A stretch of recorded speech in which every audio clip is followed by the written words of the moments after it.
இன்ட்ரெஸ்டிங்கான வீடியோக்களை பார்க்க நம்ம தமிழ் வீடியோஸ் சேனலை சப்ஸ்கிரைப் பண்ணிக்கோங்க. மறக்காம பக்கத்தில் இருக்கிற பெல் பட்டனை டச் பண்ணி ஆல் அப்படின்ற ஆப்ஷன் வரும், அதை அழுத்திக்கோங்க. அப்போதான் நாம போற புது புது வீடியோக்கள் உங்களுக்கு வந்து கொண்டே இருக்கும். விழுப்புரம் மாவட்டம் அருகே நள்ளிரவில் அரங்கேறிய கொடுமையான பயங்கரமான சம்பவத்தை பற்றி தான் இந்த வீடியோவில் பார்க்க போகிறோம். கடைசி வர பாருங்க. அதுக்கு முன்னாடி இந்த வீடியோவை மறக்காம லைக் பண்ணிக்கோங்க. சரி, வாங்க வீடியோக்குள்ளார போகலாம்.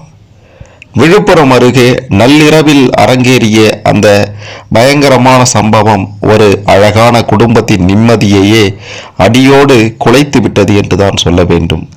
சந்தேக பேயால் கணவனின் கையில் கத்தி 3 குழந்தைகளின் எதிர்காலத்தையே கேள்விக்குறியாக்கி ஊரையே உறைய வைத்திருக்கின்றது. அப்படி என நடந்தது விழுப்புரம் மாவட்டம் திருவெண்ணைநல்லூர் அருகே இருக்கின்றது சின்ன செவலை என்ற ஒரு கிராமம்.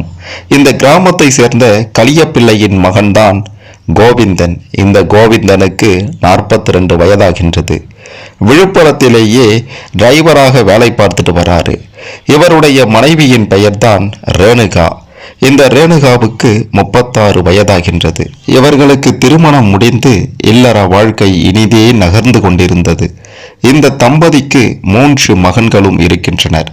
ஆனால் கடந்த சில மாதங்களாகவே கோவிந்தனின் மனதில் தன் மனைவியினுடைய நடத்தையில் மிக பெரும் சந்தேகம் ஏற்பட ஆரம்பித்திருக்கின்றது.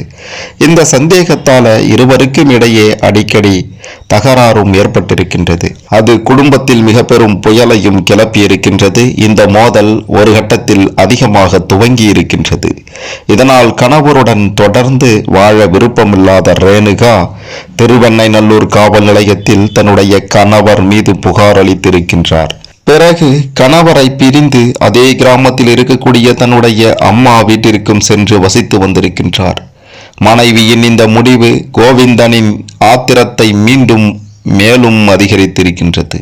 பிரிந்து சென்ற போதிலும் ரேணுகா மீதான வன்மம் கோவிந்தனுடைய மனதில் எரிமலையாய் குமுறி கொண்டே இருந்திருக்கின்றது.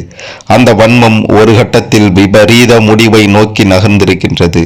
இந்த நிலையில் 2026 மார்ச் மாதம் 22ஆம் தேதி ஞாயிற்றுக்கிழமை இரவு 9 மணி அளவில் ரேணுகா தன்னுடைய வீட்டின் அருகே இருக்கக்கூடிய முள் தோப்பிற்கு தனியாக சென்றிருக்கின்றார்.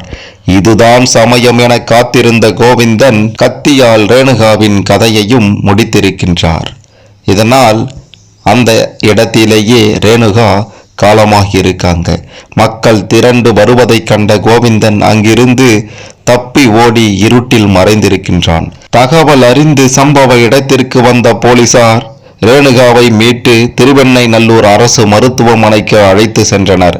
ஆனால் அங்கு பரிசோதித்த டாக்டர்கள் ரேணுகா ஏற்கனவே காலமாகிவிட்டார் என்று தெரிவித்திருக்கின்றனர். இதனை அடுத்து விழுப்புரம் முண்டையமாக்கம் அரசு மருத்துவக் கல்லூரி மருத்துவமனைக்கு பிரேத பரிசோதனைக்காக அனுப்பி வைக்கப்பட்டது.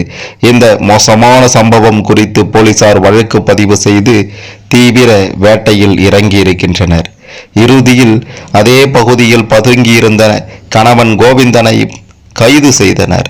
இந்த துயர சம்பவம் குறித்து அவரிடம் தொடர்ந்து விசாரணை நடத்தப்பட்டு வருகின்றது.